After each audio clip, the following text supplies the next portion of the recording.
Hello students. तो आज हम लोग समझने वाले हैं न्यूक्लिक एसिड्स, न्यूक्लिक एसिड के कंपोजिशन, न्यूक्लियोटाइड्स और न्यूक्लियोसाइड्स के बारे में। तो न्यूक्लिक एसिड्स क्या होते हैं, इसको हम लोग सबसे पहले समझते हैं। Nucleic acids are the macromolecules and found in all living cells in the form of nucleoproteins। यानी जो न्यूक्लिक एसिड्स हैं ये मैक्रोमॉलिक्यूल्स हैं और सभी जीवित कोशिकाओं में न्यूक्लियोप्रोटीन के रूप में पाए जाते हैं। यानी जो ये आपके न्यूक्लिक एसिड्स हैं ये मैक्रोमॉलिक्यूल्स यानी बड़े बड़े बृहत मालिक अणु हैं और ये जीवित कोशिकाओं में, ये लिविंग सेल्स में जो है न्यूक्लियोप्रोटीन के रूप में पाए जाते हैं। First of all, these macromolecules was isolated by Miser from the nuclei of the pus cell and named nuclein। यानी सबसे पहले इन मैक्रोमॉलिक्यूल्स को मिसर ने पस सेल के न्यूक्लियाई से अलग किया था और इनको न्यूक्लियन नाम दिया था। यानी जो न्यूक्लिक एसिड्स सबसे पहले जो अलग किया गया था वो किसके द्वारा अलग किया गया था? मिसर के द्वारा। और किससे अलग किया गया था? जो पस सेल होते हैं यानी जो मवाद होते हैं उनके जो पस सेल्स हैं, उनके मवाद के जो सेल्स हैं उनके न्यूक्लियाई से मिसर ने इन मैक्रो यानी मॉलिक्यूल्स को अलग किया था और इसका नाम क्या दिया था? Nuclein. Due to acidic nature of nuclein, Altmann named nuclein to nucleic acids. यानी इनके एसिडिक नेचर, न्यूक्लिन के एसिडिक नेचर के कारण अल्टमैन ने न्यूक्लिन को न्यूक्लिक एसिड नाम दिया था। तो ये जो न्यूक्लिन आइसोलेट किए मिसर ने, तो इनके एसिडिक नेचर के कारण जो है इनका नाम जो अल्टमैन थे, इन्होंने न्यूक्लिन से न्यूक्लिक एसिड रख दिया। यानी नाम कैसे पड़ा?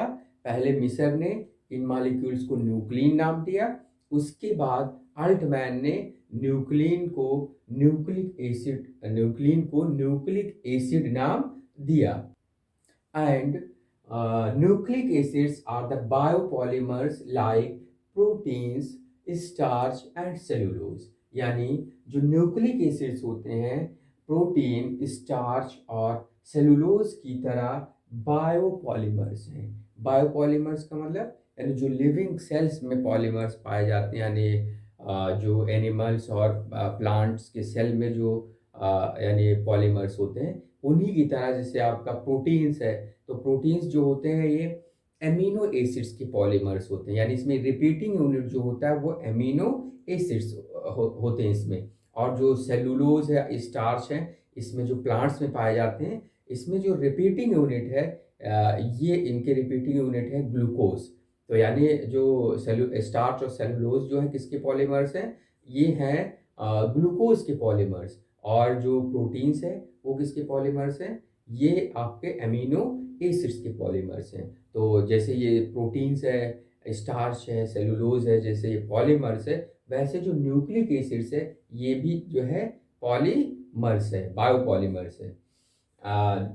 Nucleic acids are the polymers of nucleotides. यानी जो न्यूक्लिक एसिड्स है ये न्यूक्लियोटाइड्स के पॉलीमर्स हैं। यानी जो न्यूक्लिक एसिड्स है इसमें जो रिपीटिंग यूनिट होगा वो होगा न्यूक्लियोटाइड्स। यानी न्यूक्लियोटाइड्स जुड़ जुड़ के पॉलीमराइज होके न्यूक्लिक एसिड्स का फॉर्मेशन करेंगे। Nucleic acids are the genetic material of the cell and also responsible for the transmission of the hereditary effect from one generation to another generation and also control protein synthesis। यानी जो nucleic acids हैं ये आनुवांशिक पदार्थ हैं और जो है आनुवांशिक प्रभाव है उनको एक पीढ़ी से दूसरी पीढ़ी में स्थानांतरण के लिए जिम्मेदार होते हैं और ये प्रोटीन के सिंथेसिस को भी कंट्रोल करते हैं। इसका मतलब ये हुआ कि जो न्यूक्लिक एसिड्स हैं ये सेल के हेरिडेटरी मटेरियल्स हैं और ये जो हेरिडेटरी इफेक्ट है वो उनको एक जनरेशन से दूसरे जनरेशन में स्थानांतरण यानी ट्रांसफ़र करने के लिए उत्तरदायी यानी जिम्मेदार होते हैं। यानी जो ह्यूमन बीइंग में या किसी में भी जो है एनिमल्स में प्लांट्स में जो हेरिडिटी इफेक्ट होता है यानी आनुवांशिक जो प्रभाव होता है आनुवांशिक लक्षण होते हैं वो एक जनरेशन से दूसरे जनरेशन में ट्रांसफ़र होते हैं। किसके कारण? इन्हीं न्यूक्लिक एसिड्स के कारण। There are two types of nucleic acids यानी जो न्यूक्लिक एसिड्स होते हैं वो दो तरह के होते हैं। DNA यानी D oxy ribonucleic acid and RNA ribo nucleic acids. तो यानी न्यूक्लिक एसिड कितने हो गए? दो तरह के, DNA और RNA। तो ये देखिए, अब ये तो न्यूक्लिक एसिड्स हो गए दो तरह के। अब हम देखते हैं इन न्यूक्लिक एसिड्स का कंपोजिशन है, कंपोजिशन ऑफ न्यूक्लिक एसिड्स। तो आप लोगों को पता है न्यूक्लिक एसिड्स जो है पॉलीमर्स होते हैं न्यूक्लियोटाइड्स के, यानी nucleic acids are the polymers of nucleotides and nucleotides are made up of the following three units. यानी जो न्यूक्लिक एसिड्स हैं ये न्यूक्लियोटाइड्स के पॉलीमर्स हैं और जो न्यूक्लियोटाइड्स हैं ये थ्री यूनिट्स से मिलकर के बने होते हैं। First is the nitrogenous bases, यानी पहला क्या है? नाइट्रोजनस बेसिस है। और दूसरा क्या है? Second is the 5 carbon sugar. तो जो 5 कार्बन शुगर होगा इसमें वो कौन सा होगा? डीऑक्सी राइबोस और राइबोस। एंड थर्ड होगा जो है फास्फोरिक एसिड्स। यानी जो आपके न्यूक्लिक एसिड्स हैं ये न्यूक्लियोटाइड्स के पॉलीमर्स हैं और न्यूक्लियोटाइड्स किससे बने हुए हैं? नाइट्रोजनस बेसिस से बने हुए हैं। 5 कार्बन शुगर यानी डीऑक्सी राइबोस शुगर और राइबोस शुगर, और तीसरा फास्फोरिक एसिड। तो ये हो गए न्यूक्लियोटाइड्स के जो है यूनिट्स। तो अब हम देखते हैं नाइट्रोजनस बेसिस के बारे में, जो न्यूक्लियोटाइड्स है उसके जो फर्स्ट तरह का यूनिट्स है उसके बारे में, नाइट्रोजनस बेसिस के बारे में। तो these are the heterocyclic compounds and contain 2 or more nitrogen atoms।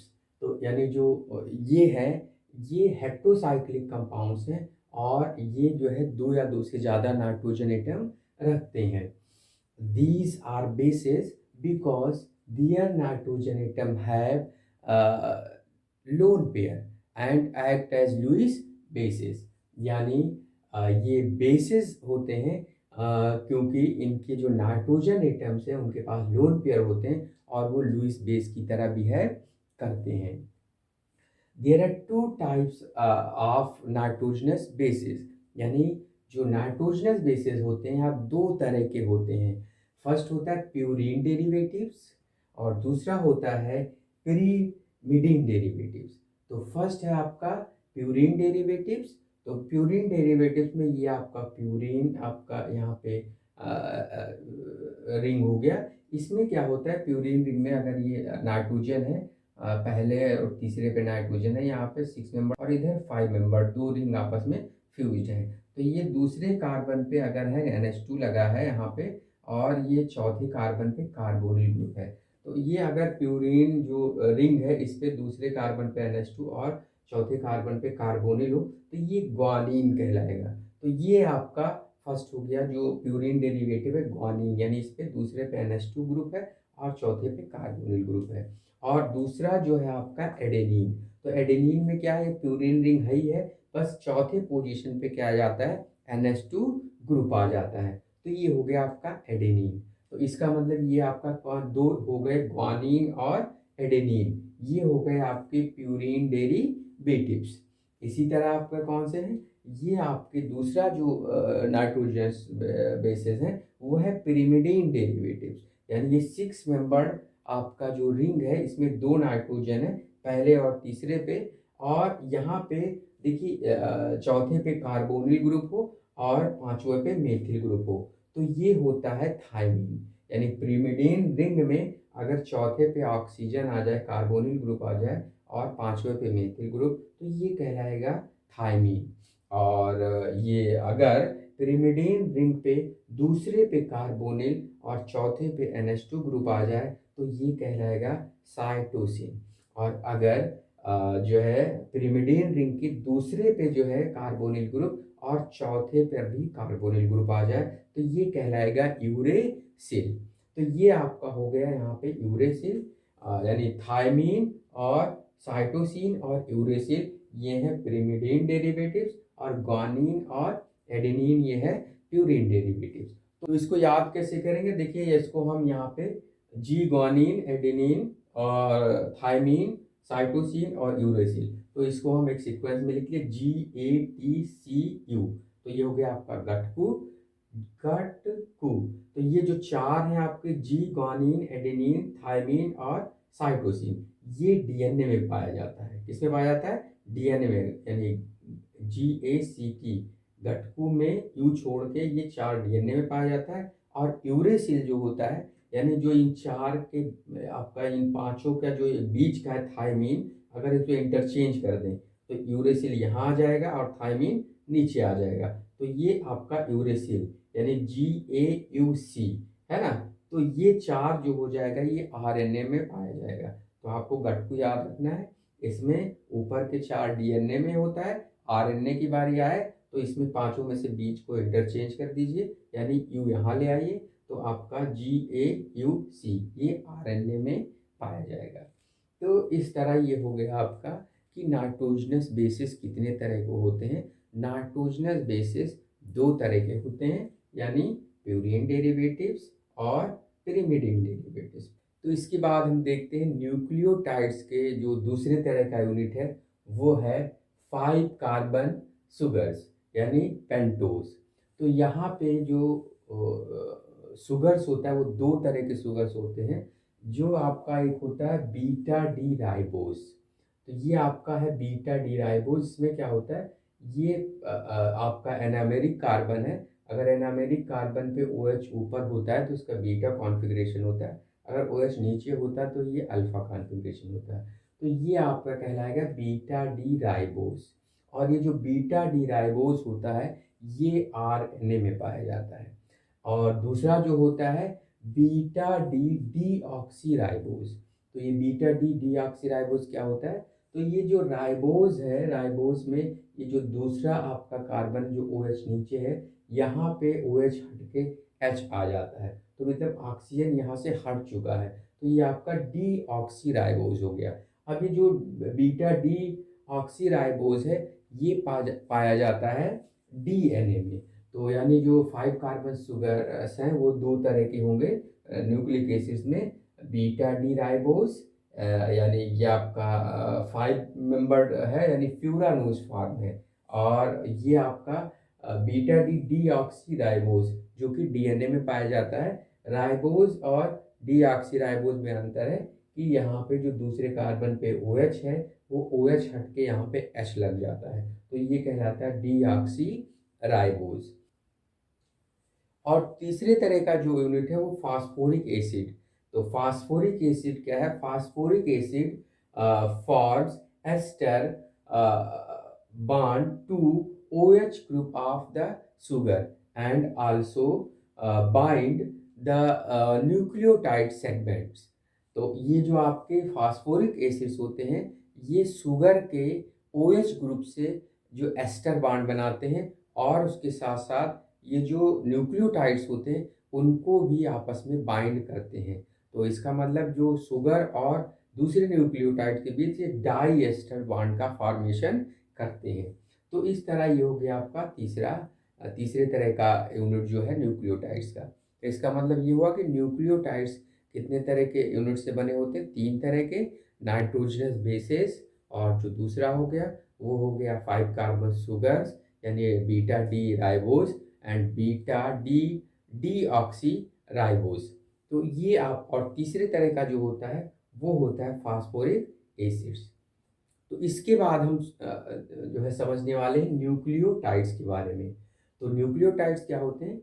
On degradation of nucleic acids under mild condition give simple molecules called nucleotides। यानी जो न्यूक्लिक एसिड्स होते हैं, इनके जो माइल्ड कंडीशन में डिग्रेडेशन से जो सिंपल मॉलिक्यूल्स बनते हैं उन्हें हम न्यूक्लियोटाइड्स बोलते हैं। And the nucleotides are composed of base, sugar and phosphoric acid. तो जो न्यूक्लियोटाइड्स होते हैं ये जो नाइट्रोजनस बेसिस होते हैं और शुगर होते हैं, 5 कार्बन शुगर होते हैं, और जो फास्फोरिक एसिड होता है, इनसे 3 तरह के यूनिट से मिल करके ये बना होता है। तो यहाँ पे देखिए एग्जांपल लेते हैं। यहाँ पे एक ये न्यूक्लियोटाइड है जिसमें ये आपका फास्फोरिक एसिड मतलब फास्फोरिक एसिड का यूनिट है, और ये शुगर का यूनिट है, और ये नाइट्रोजनस बेस का यूनिट है। तो इसका मतलब ये हुआ कि वो यूनिट जो है नाइट्रोजनस बेस, शुगर और फास्फोरिक एसिड से मिल के बने हों तो उसको हम न्यूक्लियोटाइड्स बोलते हैं। यानी the units which is formed by the combination of nitrogenous base, sugar and phosphoric acid is called as nucleotide. तो ये आपका हो गया न्यूक्लियोटाइड। जो यानी न्यूक्लियोटाइड कितने तरह के मॉलिक्यूल से बने होंगे? 3 टाइप्स के मॉलिक्यूल से बने होंगे, यानी नाइट्रोजनस बेस और शुगर और फास्फोरिक एसिड। तो यहाँ पे ये तीनों यूनिट हो गए। फास्फोरिक एसिड यूनिट ये आपका हो गया, इतना ये आपका ये शुगर यूनिट हो गया, और ये नाइट्रोजनस बेस हो गया। तो इस तरह ये आपका हो गया न्यूक्लियोटाइड। तो इसके बाद हम देखते हैं न्यूक्लियोसाइड्स।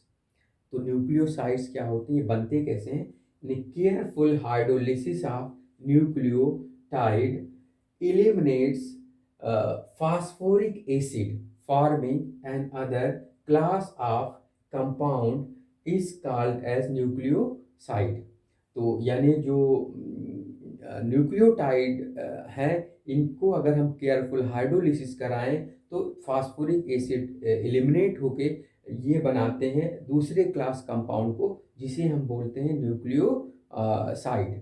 तो न्यूक्लियोसाइड में क्या होता है, अगर न्यूक्लियोटाइड का हम केयरफुल हाइड्रोलिसिस कराएं तो ये फास्फोरिक जो ग्रुप है आपका यहाँ पे हट जाएगा, और इतना बचेगा शुगर और आपका नाइट्रोजनस बेस। तो इसका मतलब ये हुआ कि जो शुगर और नाइट्रोजनस बेस यूनिट से ही जो बना आपका एक यूनिट हो, एक मॉलिक्यूल हो, उसको बोलते हैं हम न्यूक्लियोसाइड। तो यानी न्यूक्लियोसाइड क्या है? The unit which is formed by the combination of nitrogenous base and sugar is called as nucleoside. तो ये हो गया आपका न्यूक्लियोसाइड। यानी न्यूक्लियोसाइड जो होते हैं वो केवल शुगर और नाइट्रोजनस बेस यूनिट से बने होते हैं। अगर ये वीडियो आपको समझ में आया हो तो चैनल सब्सक्राइब करें और वीडियो लाइक करें, शेयर करें। Thank you.